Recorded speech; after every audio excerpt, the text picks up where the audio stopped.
When some time ago we were giving a little thought to the strange nature of time, we let ourselves take some comfort from the certainty that at least we knew that each day was made up of 24 hours.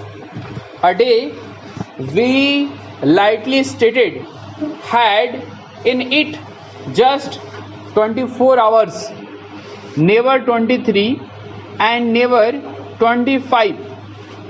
But were we right in thinking that we knew this to be the case? Perhaps not, for when the expert comes along, he informs us that a day lasts 48 hours and at the same time does not exist at all. We open our eyes a little wider with surprise and ask, how can such things be? And we are giving a quite simple reason. As we all learned at school, our earth is always turning away from the west, and the nearer a place is to the east, the earlier is the hour of daybreak at that place. If, for example, we were living in a country at a point on the earth where the distance round the world is as great as it can be, and we were to leave that country and go to another country which is, let us say, a little over 1000 miles more distant from the west, that is a distance of 124 of the distance around the world, we would find that daybreak was an hour earlier in our new home than it had been in our old home.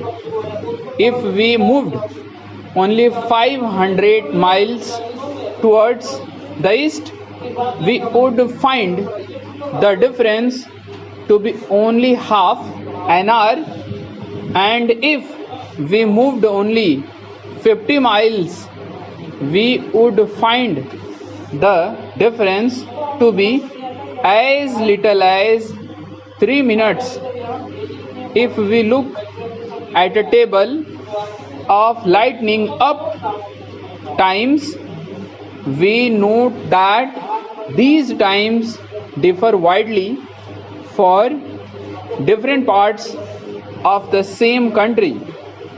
But long ago, before the present age with its plants and TV, men found that any form of exchange between nations was made very difficult when there was no order in the method of stating the time in different parts of the world.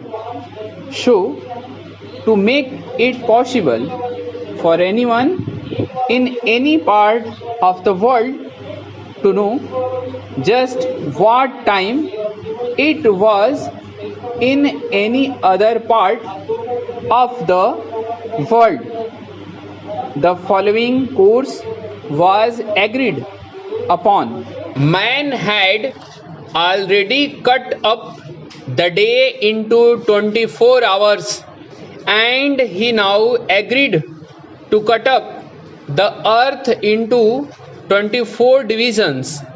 each division of course measuring about 1000 miles at its widest point. The time over the whole of each division was to be the same, the time in each division differing by just 1 hour from the time in the next division. We therefore have a system whereby the minutes and the seconds are the same all over the world, but the hour is 1 hour earlier for each division. As we move towards the east, now we will say that in the first of these divisions, New Year's Day begins. Hour by hour, New Year's Day reaches and passes through one of the 24 divisions until at the end of 24 hours it is in the last division.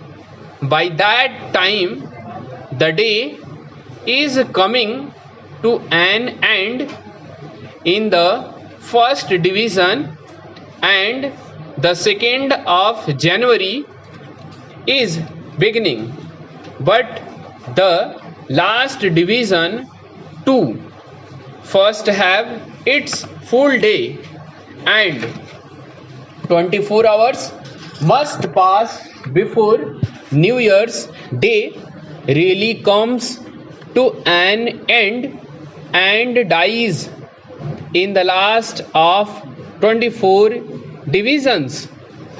The 1st of January lives for 28 hours, but while the 1st of January has been moving around the world, the first hour of the 2nd January reaches the last division just as the 24th hour of the 1st of January dies, and at the same moment the 3rd of January begins in the first division.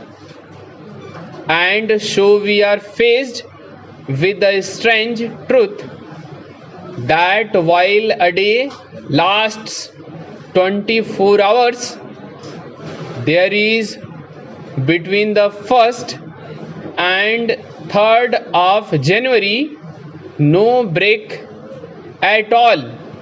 People in one country can hear 5 hours back coming to them over the air, hearing in the evening something that is happening in the afternoon in another country, and the people of that country can have the equally remarkable experience of hearing 5 hours forward.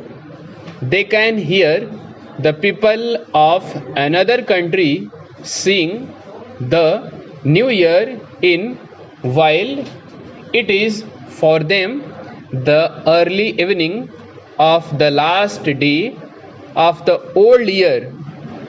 And if we are covering a long distance by ship, we have the experience of finding that a certain day can last only 23 hours or for as long as 25 hours.